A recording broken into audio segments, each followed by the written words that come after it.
नमस्कार दोस्तों, स्वागत है आपके अपने YouTube channel Rajasthani quality classes में। दिल्ली पुलिस की तैयारी में जुटे सभी विद्यार्थियों का एक बार फिर से स्वागत है। दिल्ली पुलिस के सभी विद्यार्थियों ध्यान दीजिए कि आपकी वैकेंसी जल्दी आने वाली है और आपके पास में पर्याप्त समय नहीं बचेगा लास्ट में, इसलिए आप अपनी तैयारी को अभी से शुरू कर दें। साथियों, अगर अभी तक आपने अपनी तैयारी शुरू नहीं की है, जैसा कि मैंने अपने पिछले वीडियो में बताया था कि SSC द्वारा आपका जो एग्जाम था वो पहले नहीं करवा जाने का आपको एक नोटिस मिला था, लेकिन इसके बाद में मैंने पिछले वीडियो में बताया है साथियों कि जैसा कि आपने सुना भी होगा, आपने और भी वीडियो देखे होंगे जिसमें बताया जा रहा है बार बार कि आपका एग्जाम SSC द्वारा कंडक्ट कराया जा सकता है, क्योंकि बार बार SSC और दिल्ली पुलिस के अधिकारियों के बीच में मीटिंग जारी है कि साथियों आपका एग्जाम कराया जा सकता है। तो इसी दिशा में साथियों मैं आपके लिए आज लेके आया हूं इस क्लास में दिल्ली पुलिस से जुड़े हुए वही इंपॉर्टेंट प्रीवियस ईयर क्वेश्चन। साथियों, मैं आपको बताना चाहता हूं कि आज की जो क्लास में हम बात करने वाले हैं वो दिल्ली पुलिस के 14 दिसंबर 2020 को फर्स्ट शिफ्ट में हुए एग्जाम के बारे में हम बात करेंगे। साथियों, उन तमाम क्वेश्चनों को इसमें शामिल किया है जो आपकी 14 दिसंबर 2020 को फर्स्ट पारी में आपके दिल्ली पुलिस ने पूछे थे। साथियों, आप एक एक सवाल को आसानी से हल करते हुए चलिए। अगर आपने अपनी तैयारी शुरू कर दी है तो आप अपनी तैयारी का आकलन इन सवालों के माध्यम से कर सकते हैं, और अगर किसी मेरे दोस्त ने अगर अभी तक तैयारी शुरू नहीं की है तो वो अपनी तैयारी का आधार इन क्वेश्चनों को बना सकता है। तो चलिए बात करते हैं फर्स्ट क्वेश्चन से। देखिए साथियों कि फर्स्ट क्वेश्चन है कि निम्नलिखित में से कौन मंत्रिपरिषद और भारत के राष्ट्रपति के बीच संचार का माध्यम है?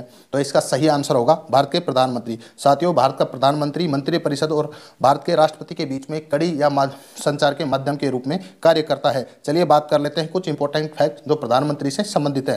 फर्स्ट इंपॉर्टेंट फैक्ट है साथियों कि जो भारत का प्रधानमंत्री है वो कार्यपालिका का वास्तविक प्रमुख कहलाता है। साथियों, जैसा कि राष्ट्रपति नाममात्र का प्रमुख कहलाता है, वहीं भारत का जो प्रधानमंत्री है वो कार्यपालिका का वास्तविक प्रमुख कहलाता है। वही बात करें साथियों कि भारत के जो प्रधानमंत्री हैं उनको नियुक्ति या उनको शपथ कौन दिलाता है? तो साथियों, उनको नियुक्ति उनकी राष्ट्रपति द्वारा की जाती है और उनको शपथ अनुच्छेद 75 के तहत राष्ट्रपति द्वारा ही उनको शपथ दिलाई जाती है। वही बात करें साथियों कि भारत के सबसे लंबे या सबसे अधिक समय तक रहने वाले प्रधानमंत्री कौन थे? तो पहले और सबसे अधिक लंबे समय तक रहने वाले पहले प्रधानमंत्री साथियों जवाहरलाल नेहरू थे। इसको भी आप याद रखिए। नेक्स्ट फैक्ट है साथियों कि भारत के वर्तमान प्रधानमंत्री कौन है? तो भारत के वर्तमान प्रधानमंत्री नरेंद्र मोदी हैं, जो 2014 से वर्तमान तक भारत के प्रधानमंत्री हैं।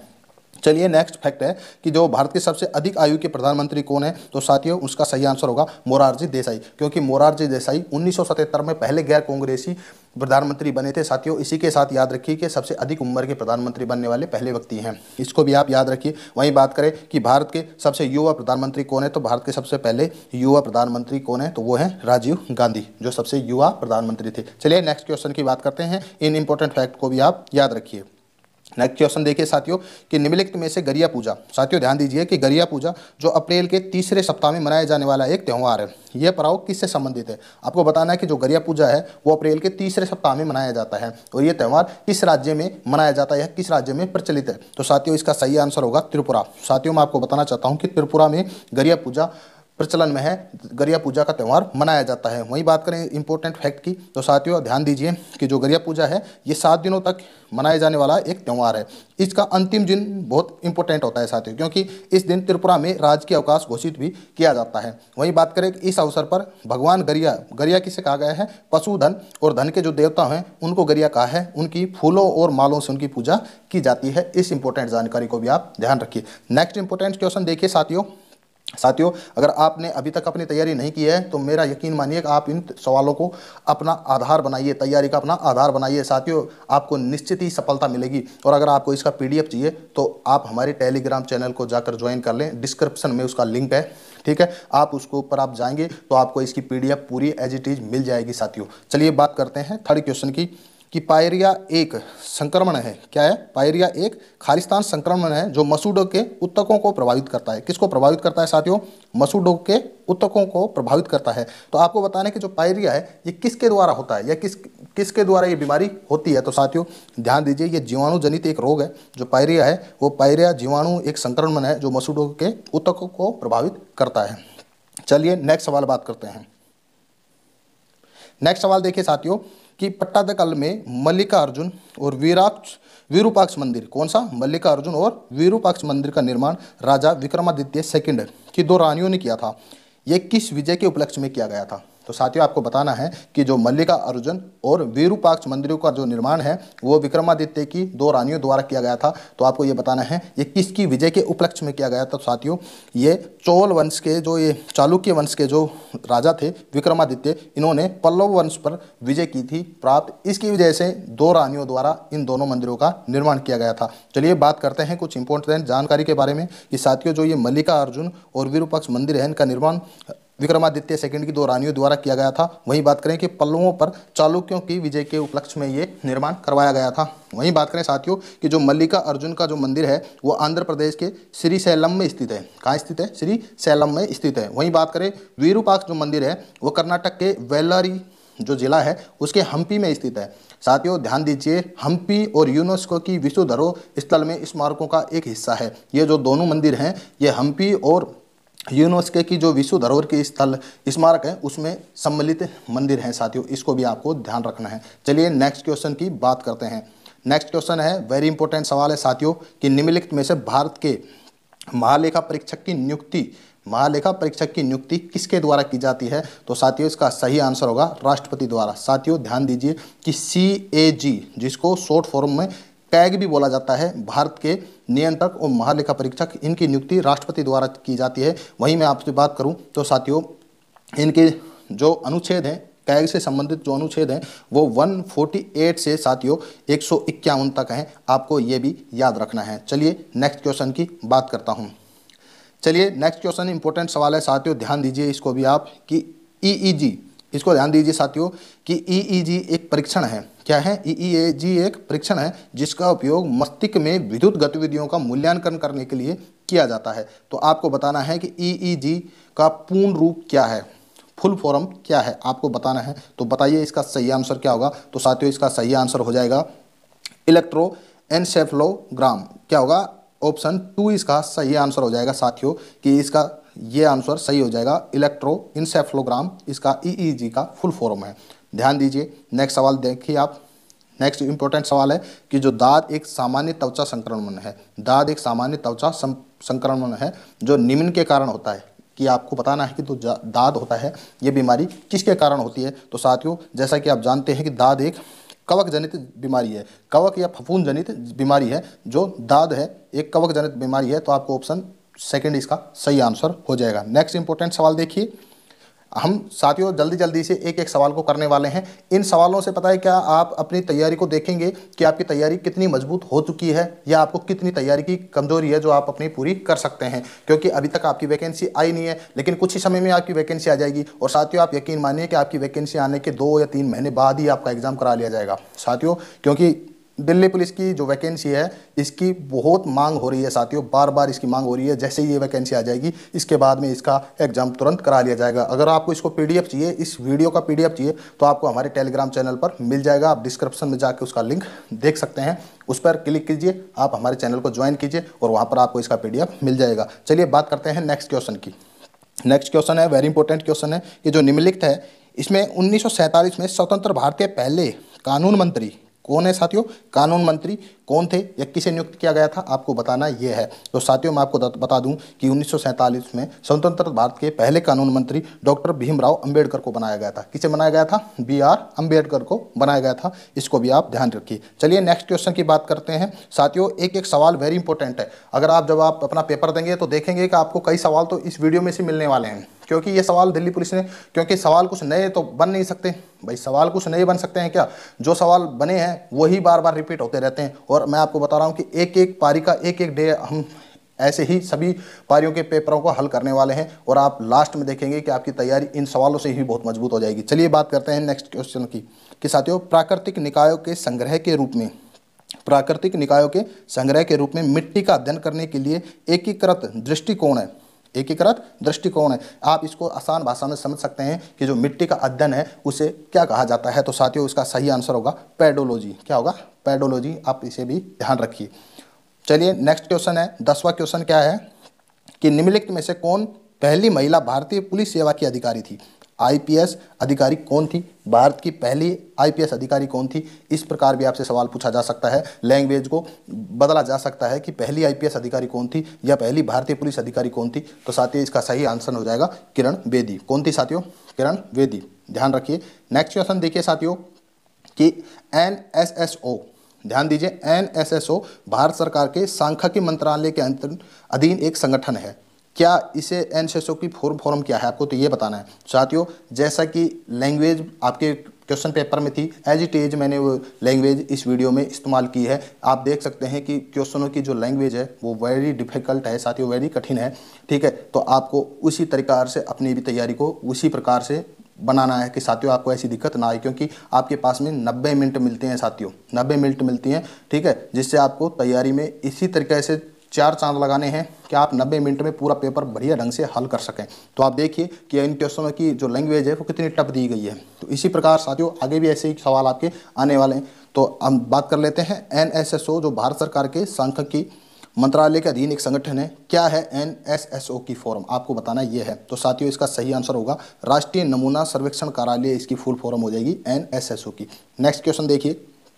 नेक्स्ट क्वेश्चन है साथियों कि निम्नलिखित में से किस धातु में सभी धातुओं की उच्चतम चालकता होती है। आपको बताना है कि कौन सी धातु है जिसमें सभी धातुओं से सर्वाधिक उच्चतम चालकता होती है। तो आपको पता है साथियों इसका सही आंसर क्या होगा? चांदी, क्योंकि चांदी सर्वाधिक चालकता धातु है साथियों। कौन सी है चालकता धातु, कौन सी है सर्वाधिक?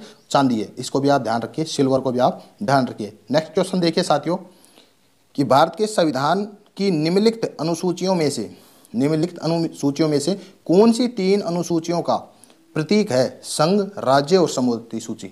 आपको बताना है कि जो भारत के संविधान में 12 अनुसूचियां हैं साथियों, उन 12 अनुसूचियों में से कौन सी एक अनुसूची है जिसमें संघ और राज्य समवर्ती का प्रतीक कहलाती है। तो साथियों वो हो जाएगी कौन सी? 7वीं अनुसूची, जिसमें संघ, राज्य और समवर्ती विषयों को अलग अलग बांटा गया है साथियों, जिसमें आप 3 सूचियों में बांटा गया है, संघ, राज्य और समवर्ती सूची। इसी के साथ ध्यान दीजिए, संघ सूची में कानून बनाने का अधिकार किसको है? केंद्र सरकार को है। वहीं राज्य सूची में कानून बनाने का अधिकार किसको है साथियों? राज्य सरकार को। और समवर्ती सूची में केंद्र और राज्य सरकार सम्मिलित रूप से कानून बनाते हैं साथियों। वहीं बात करें साथियों कि जो अपशिष्ट जो कानून है साथियों, उन पर कानून बनाने का अधिकार किसके पास है? तो वो अधिकार है साथियों भारतीय संसद के पास में। इसको भी आप ध्यान रखिए। चलिए नेक्स्ट क्वेश्चन की बात करते हैं। देखिए साथियों उस समय की करंट, जब 2020 में क्वेश्चन आया था तो समय करंट का सवाल था साथियों, उसको भी ध्यान दीजिए कि जून 1920 में यूएनडीएपी जो संयुक्त राष्ट्र association for development and peace के गरीबों के लिए सद्भावना राजदूत के रूप में किसे नियुक्त किया गया था। तो साथियों उस समय का करंट का सवाल है, आप इसे भी देख सकते हैं कि किस प्रकार के करंट के सवाल आपसे पूछे जाते हैं। अभी हाल ही में जो करंट जारी है उसको आप इसी तरीके के सवालों को आप अपनी तैयारी में जोड़ें साथियों, ताकि आपको एग्जाम में दिक्कत ना आए। तो इसका सही आंसर तो हो जाएगा साथियों क्या होगा? आयुष्मान खुराना। क्या होगा साथियों? आयुष्मान खुराना। सॉरी इसका आयुष्मान खुराना नहीं होगा, नेत्र मनमोहन दास होगा साथियों। कौन होगा? नेत्र मनमोहन दास इसका सही आंसर हो जाएगा। चलिए नेक्स्ट क्वेश्चन देखिए। नेक्स्ट क्वेश्चन है साथियों कि जो चोल वंश है इसकी स्थापना निम्नलिखित में से किस शासक द्वारा की गई थी। तो इसका सही आंसर होगा विजयालय चौहान द्वारा। किसे? विजयालय चौहान के द्वारा किसकी? चोल वंश की स्थापना की गई थी। इसको भी आपको ध्यान रखना है। नेक्स्ट इंपोर्टेंट सवाल देखिए, 16वां सवाल है साथियों, देखिए अपेक्षाकृत समतल भूमि के एक व्यापक ऊंचे क्षेत्र को क्या कहा जाता है। तो साथियों जैसा कि आप जानते हैं कि ये समतल भूमि है, लेकिन इससे अपेक्षाकृत ऊंचे क्षेत्र को क्या कहेंगे? तो इसको कहेंगे साथियों पठार। क्या कहेंगे साथियों? पठार। ध्यान दीजिए, तो इसका सही आंसर क्या होगा? पठार। ऑप्शन ए इसका सही आंसर हो जाएगा। नेक्स्ट सवाल देखिए साथियों कि निम्नलिखित में से किसे पूर्व प्रधानमंत्री मनमोहन सिंह द्वारा इंदिरा गांधी शांति पुरस्कार 2020 से सम्मानित किया था। साथियों पूर्व प्रधानमंत्री मनमोहन सिंह द्वारा किसे इंदिरा गांधी शांति पुरस्कार 2020 से सम्मानित किया गया था। तो साथियों वो थे डेविड एटनबरो। कौन थे? David Attenborough. साथियों ध्यान दीजिए, ये बीसीसी के कौन थे साथियों? ये बीसीसी के प्रबंधक भी रह चुके हैं साथियों। और वहीं इसकी बात करें तो कुछ इतिहासकार के रूप में भी जाने जाते हैं। कौन? डेविड एटनबरो, जिनको 2020 में क्या गया था? इंदिरा गांधी शांति पुरस्कार दिया गया था। किसके द्वारा? पूर्व प्रधानमंत्री मनमोहन सिंह द्वारा दिया गया था। इसको भी आपको याद रखना है। ये भी करंट का सवाल था, उस समय के करंट के अनुसार पूछा गया था। चलिए नेक्स्ट सवाल बात करते हैं। नेक्स्ट सवाल की देखिए साथियों कि सार्वभौमिकता स्वच्छता कवरेज प्राप्त करने के प्रयासों में तेजी लाने और स्वच्छता ध्यान केंद्रित करने के लिए भारत के प्रधानमंत्री ने स्वच्छ भारत मिशन, कौन सा साथियों, स्वच्छ भारत मिशन कब शुरू किया गया था, आपको ये बताना है। तो साथियों मैं आपको बता देना चाहता हूँ कि स्वच्छ भारत मिशन की शुरुआत पहली बार 2 अक्टूबर 2014 को की गई थी। कब की गई थी? 2 अक्टूबर 2014 को स्वच्छ भारत मिशन की शुरुआत की गई थी। इसको भी आप ध्यान रखिए। चलिए नेक्स्ट बात करते हैं 1900 सवाल। ये भी करंट का सवाल था साथियों। देखिए आप कि करंट के सवाल कितने बार बार पूछे गए हैं, तो आप करंट के भी टॉपिक को भी साथ साथ पढ़ते रहिए साथियों। कतई आप इसको मिस मत करिए कि मैं लास्ट टाइम में करंट पढ़ दूंगा। जी नहीं साथियों, बाद में आपको नहीं हो पाएगा, करंट आपकी नहीं हो पाएगी। ठीक है, तो आप डे वाइज डे करंट पढ़ते रहिए। आप सबसे अच्छा तरीका आप न्यूज़पेपर पढ़िए और कुछ जो उसमें से कुछ करंट के इंपॉर्टेंट फैक्ट हैं उनको आप निकाल कर अपनी एक नोटबुक में लिखते रहिए, जिससे आपको जब आपका पेपर होगा तो आपके पास में एक कंटेंट अच्छा मौजूद होगा जो आपको करंट की कमी नहीं खलेगी साथियों। तो आप करंट की तैयारी भी साथ साथ करते रहिए।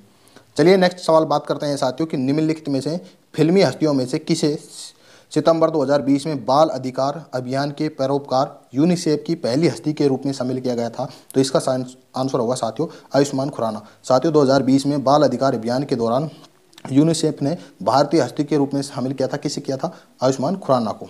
चलिए नेक्स्ट सवाल की बात करते हैं कि खालिस्तान हर साल पंजाब में 13 से 14 अप्रैल को मनाए जाने वाला फसल उत्सव है। यह सिख समुदाय के खालसा पंथ के जन्म का प्रतीक है।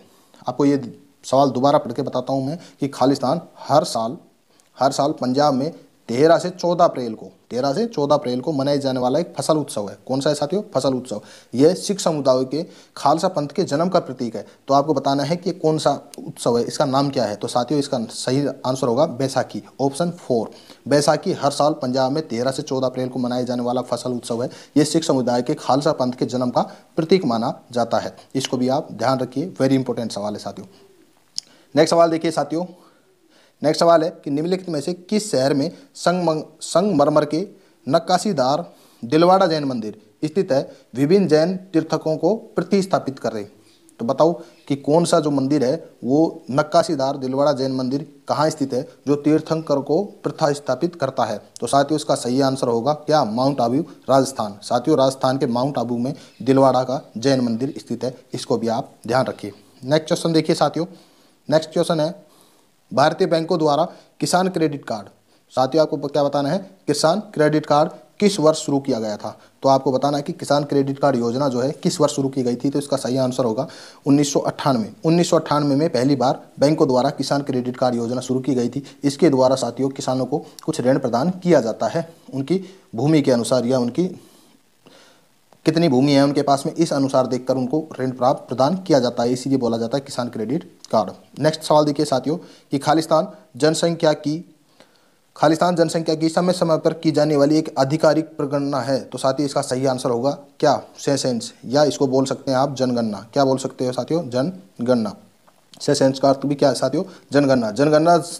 जनगणना जनसंख्या की समय समय पर की जाने वाली एक आधिकारिक प्रगणना है साथियों। इसको भी आप साथियों ध्यान रखिए, ऑप्शन 4 इसका सही आंसर हो जाएगा। चलिए नेक्स्ट सवाल की बात करते हैं। देखिए साथियों वेरी इंपॉर्टेंट सवाल है कि प्रथम पिछड़ा वर्ग आयोग, जिसे हम ओबीसी आयोग भी बोलते हैं, की अध्यक्षता किसके द्वारा की गई थी? आपको बताना है यह है कि प्रथम पिछड़ा वर्ग आयोग की अध्यक्षता प्रथम बार किसके द्वारा की गई थी? तो साथियों इसकी अध्यक्षता किसके द्वारा की गई थी? ऑप्शन 3 काका कालेलकर। साथियों इसके साथ ही आप ध्यान दीजिए कि जो ओबीसी आयोग है इसको काका कालेलकर आयोग के नाम से भी जाना जाता है। चलिए नेक्स्ट सवाल की बात करते हैं कि नेक्स्ट सवाल क्या है। नेक्स्ट सवाल देखिए साथियों, निम्नलिखित में से कौन सा बैंक IFTS भारतीय वित्तीय प्रौद्योगिकी और संबद्ध सेवाएं की पूर्ण स्वामित्व वाली सहायक कंपनी है? तो इसका सही आंसर हो जाएगा साथियों RBI। क्या हो जाएगा? RBI। साथियों वहीं ध्यान दीजिए RBI की स्थापना कब हुई थी? तो RBI की स्थापना हुई थी 1937 में। कब हुई थी साथियों? 1937 में। यंग हिल्टन आयोग की सिफारिश पर RBI की स्थापना की गई थी। तो आपको याद रखना है कि RBI है जो IFTS इसकी सहायक कंपनी है साथियों, किसकी? RBI की। चलिए नेक्स्ट सवाल की बात करते हैं। नेक्स्ट सवाल कौन सा है साथियों कि निम्नलिखित में से कौन एक खारे पानी की झील जो एस्टुराइन कैरेक्टर वाली उथली लैगून है जो उड़ीसा के जिलों में फैली हुई है? तो इसका सही आंसर हो जाएगा कि साथियों उड़ीसा में कौन सी? चिल्का झील। कौन सी है साथियों? चिल्का झील, जो एक लैगून झील है जो उड़ीसा में स्थित है। चलिए नेक्स्ट सवाल देखिए। नेक्स्ट सवाल इंपॉर्टेंट सवाल है साथियों, इसको आप स्टार लगा लीजिए साथियों कि इल्बर्ट विधेयक, कौन सा साथियों? इल्बर्ट विधेयक किस वर्ष प्रस्तावित हुआ था? तो साथियों इसका सही आंसर होगा 1883 में। साथियों 1883 में लॉर्ड रिपन के काल में इल्बर्ट विधेयक प्रस्तावित किया गया था? इसको भी आपको ध्यान रखना है। नेक्स्ट सवाल देखिए, नेक्स्ट सवाल है साथियों, देखिए साथियों कई सवाल आपको नृत्य से पूछे जा रहे हैं, त्यौहार नृत्यों से बार बार पूछे जाते हैं, तो आपको सभी नृत्य और त्यौहार आपको याद रखने हैं। अगर आप कहोगे तो मैं आपके लिए सभी राज्यों के अलग अलग जो जितने भी नृत्य हैं उनके लिए एक वीडियो बना दूंगा। अगर आपको ऐसा वीडियो चाहिए तो आप कमेंट बॉक्स में जरूर बताएं। देखिए साथियों, होजागिरी नृत्य रियांग समुदाय द्वारा एक आदिवासी नृत्य है। किसके द्वारा किया जाता है आपको ये बताना है। देखिए रियांग समुदाय द्वारा ये किया जाता है। कौन सा नृत्य? होजागिरी नृत्य।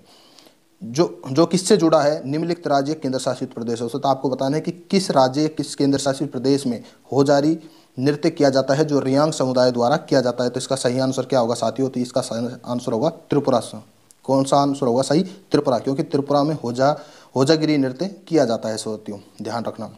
चलिए नेक्स्ट सवाल देखिए। नेक्स्ट सवाल है साथियों कि भारतीय संविधान के किन अनुच्छेदों को संविधान संशोधन 103वां संविधान संशोधन 2019 द्वारा संशोधित किया गया? तो आपको बताना है कि 103वां संविधान संशोधन है उसके द्वारा किन किन अनुच्छेद में परिवर्तन या संशोधित किया गया है। तो साथियों आपको सही आंसर क्या होगा इसका? तो इसका सही आंसर होगा 15 और 16, क्योंकि साथियों EWS को जोड़ा गया था। EWS को आरक्षण दिया गया था। कितना? 10% आरक्षण दिया गया था साथियों। किसके द्वारा? 103वें संविधान संशोधन द्वारा। इसलिए अनुच्छेद 15 की धारा 6, कौन सी धारा 6 और 16 की धारा 6 में क्या किया गया था? इसको जोड़ा गया था EWS को, कि सरकारी संस्थाओं में आरक्षण और सरकारी नौकरियों में आरक्षण। जैसा कि आप जानते हो कि अनुच्छेद 15 में सरकारी स्कूलों या सरकारी विद्यालयों में आरक्षण का प्रावधान है, वहीं 16 में कि सरकारी सेवाओं या सरकारी नौकरियों में आरक्षण का प्रावधान है। तो वहीं 15(6) में तो क्या किया गया था कि सरकारी जो विद्यालय हैं या राजकीय विद्यालय हैं उसमें EWS वालों को आरक्षण देना। वहीं 16(6) में क्या प्रावधान किया गया कि सरकारी जो भी नौकरियां हैं उसमें भी EWS को आरक्षण प्रदान किया जाना था। इसके द्वारा 2 अनुच्छेदों में संशोधन किया गया था। इसको भी आप ध्यान रखिए। चलिए नेक्स्ट क्वेश्चन की बात करते हैं साथियों कि निम्नलिखित स्वतंत्रता सेनानियों में से किसे जेल में महाकाव्य गीता रहस्य लिखी थी? कौन सी बुक लिखी थी साथियों? गीता रहस्य जी बुक जिसने लिखी थी उनका आपको नाम बताना है। तो इसका सही आंसर होगा लोकमान्य बाल गंगाधर तिलक द्वारा गीता रहस्य एक बुक लिखी गई थी जब वो स्वतंत्र सेनानी के रूप में जेल में थे साथियों। इसको भी आपको ध्यान रखना है। चलिए नेक्स्ट सवाल की बात करते हैं साथियों। नेक्स्ट सवाल क्या है? वेरी इंपॉर्टेंट सवाल है साथियों, बार बार आपसे ये परीक्षा में पूछा जाने वाला सवाल है कि निम्नलिखित में से किसे ICC अंतर्राष्ट्रीय क्रिकेट परिषद का मुख्यालय स्थित है? तो साथियों आपको पता है दुबई UAE में किसका ICC का क्या है मुख्यालय स्थित है? आपको ये ध्यान रखना है। कहाँ पे है? दुबई में साथियों, दुबई में क्या है?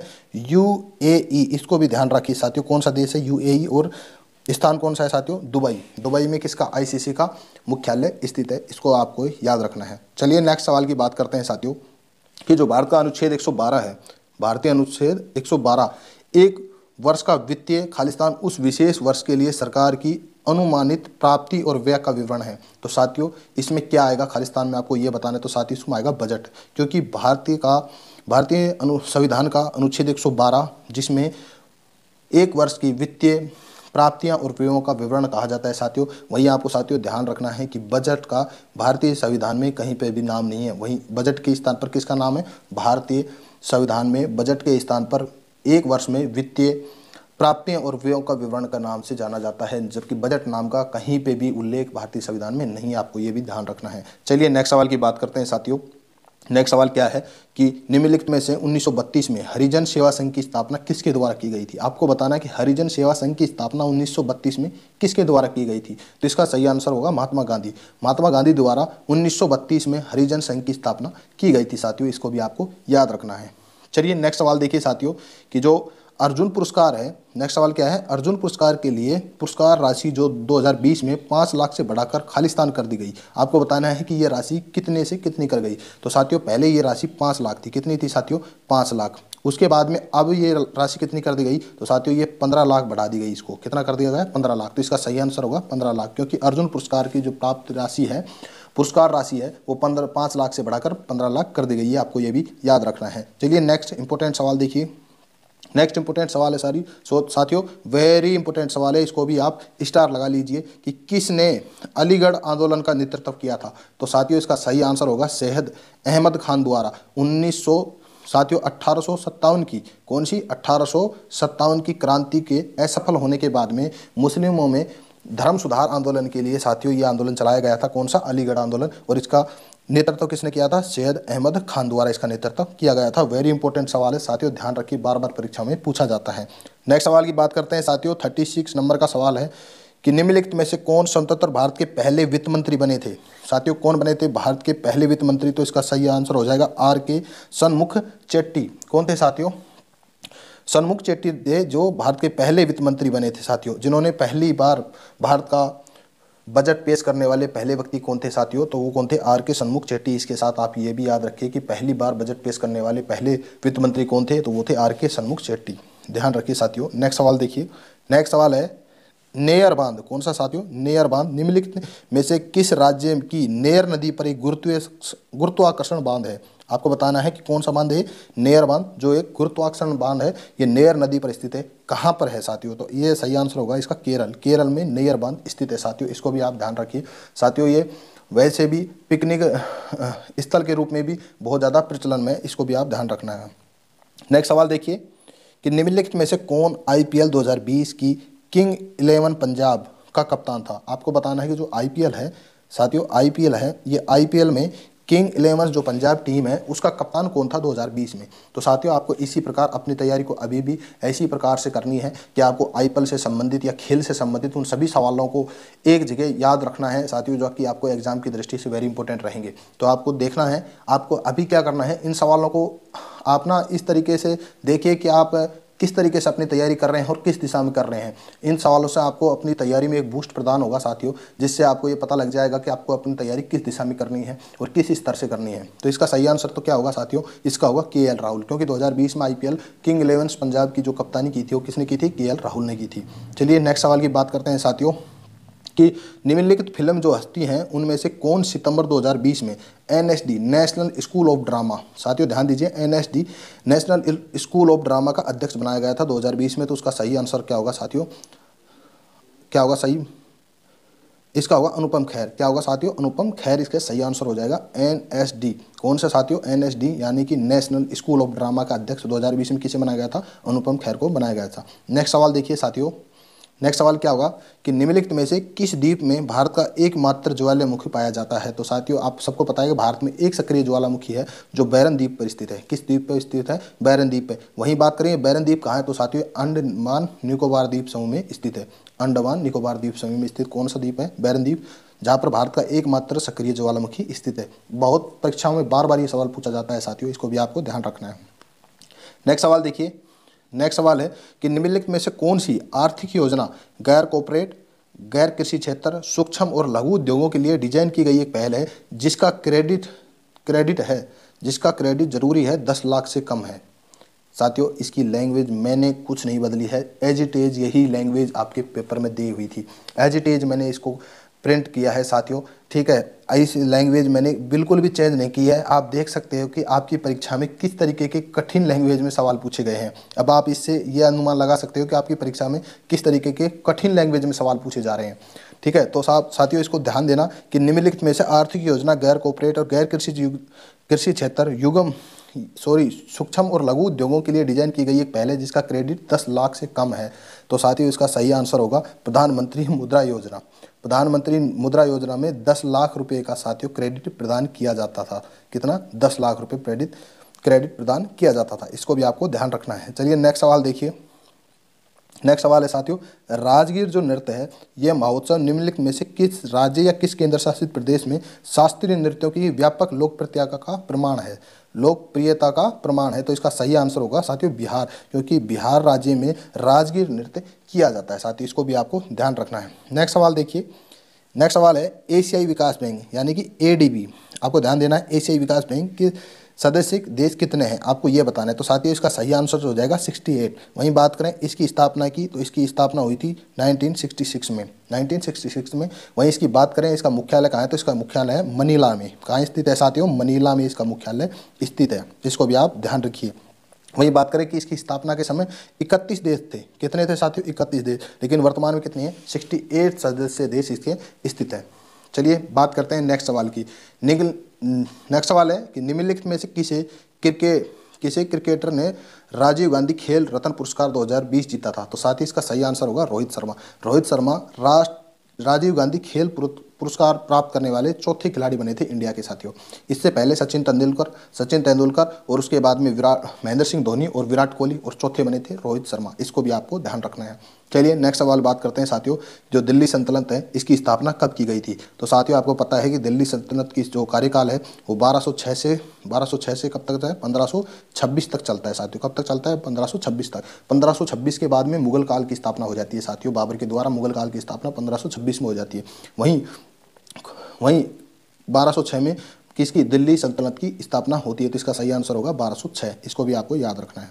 चलिए नेक्स्ट सवाल की बात करते हैं कि जो अनिल किशोरा निम्नलिखित में से किस बैंक के उपाध्यक्ष और CRO हैं। तो साथियों उस समय की करंट के अनुसार बात करें तो साथियों ये थे किसके, ADB बैंक, नया विकास बैंक, जिसकी स्थापना 2014 में हुई थी साथियों। कब हुई थी, 2014 में इसकी स्थापना की गई थी ADB बैंक की साथियों। और इसके अनिल किशोरा को क्या बनाया गया था, उपाध्यक्ष और मुख्य जोखिम अधिकारी बनाया गया था ADB बैंक को। साथियों ADB बैंक को ब्रिक्स बैंक के नाम से भी जाना जाता है। ब्रिक्स देशों के बैंकों के नाम से भी जाना जाता है किसको, ADB बैंक को। इसको भी आपको ध्यान रखना है।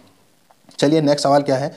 नेक्स्ट सवाल देखिए साथियों कि खालिस्तान में पेड़ होते हैं जिनमें पत्तियों के बजाय सुइयां उगती हैं और फूलों के बजाय शंकु होते हैं। तो बताइए किस प्रकार के पेड़ होते हैं या किस प्रकार के वन होते हैं। तो साथियों शंकुधारी सदाबहार वन होते हैं जिसमें पत्तियों के बजाय सुइयां उगती हैं और फूलों के बजाय शंकु प्राप्त होते हैं। कौन से होते हैं, शंकुधारी सदाबहार वन। इसको भी आपको ध्यान रखना है। ऑप्शन 3 इसका सही आंसर हो जाएगा। नेक्स्ट सवाल देखिए साथियों। नेक्स्ट सवाल है साथियों कि निम्नलिखित शहरों में से महाराजा नरेंद्र सिंह द्वारा निर्मित शीश महल या दर्पण महल किस स्थान पर स्थित है। तो इसका सही आंसर होगा साथियों पटियाला पंजाब में महाराजा नरेंद्र सिंह द्वारा निर्मित शीश महल या दर्पण महल बनाया गया है साथियों। वो स्थित है कहाँ पर, पटियाला पंजाब में। इसको आपको याद रखना है। चलिए नेक्स्ट सवाल देखिए। नेक्स्ट सवाल है साथियों NEFT यह वह प्रणाली है जिसमें विशेष समय तक प्राप्त लेन देनों को संशोधित किया जाता है। तो साथियों आपको बताना है कि NEFT का फुल फॉर्म क्या है, इसका अर्थ क्या है। तो इसका सही आंसर क्या होगा साथियों, इसका सही आंसर होगा राष्ट्रीय इलेक्ट्रॉनिक फंड ट्रांसफर। सही आंसर क्या होगा, राष्ट्रीय इलेक्ट्रॉनिक फंड ट्रांसफर। NEFT का फुल फॉर्म क्या होगा साथियों, ऑप्शन बी राष्ट्रीय इलेक्ट्रॉनिक फंड ट्रांसफर। इसका ऑप्शन बी सही हो जाएगा साथियों। नेक्स्ट देखिए साथियों, शिक्षा सुधारों के लिए लॉर्ड रिपन द्वारा हंटर आयोग कमीशन किस वर्ष नियुक्त किया गया था। तो इसका सही आंसर होगा साथियों, इसका सही आंसर होगा 1882। साथियों आपको बता दूं लॉर्ड रिपन द्वारा हंटर आयोग की स्थापना के लिए किस वर्ष नियुक्त किया गया था हंटर आयोग। तो साथियों 1982 में नियुक्त किया गया था लॉर्ड रिपन। इसको भी आपको ध्यान रखना है। तो देखिए साथियों आज हमने 50 सवाल किए थे। आज हमने जो GK और GS के 50 सम्मिलित सवालों को हल किया है। इसी प्रकार आगे भी आपको ऐसा ही वीडियो मिलता रहेगा डेली बेसिस पर। तो इसलिए आप वीडियो को, चैनल को सब्सक्राइब कर लें, ठीक है, और वीडियो को लाइक कर दें। आपको वीडियो के कंटेंट या आपको वीडियो की क्वालिटी अच्छी लगी हो तो आप वीडियो को लाइक कर दें और आप वीडियो को शेयर कर दें। चलिए मिलते हैं एक नेक्स्ट वीडियो में नेक्स्ट जानकारी के साथ। थैंक यू, धन्यवाद।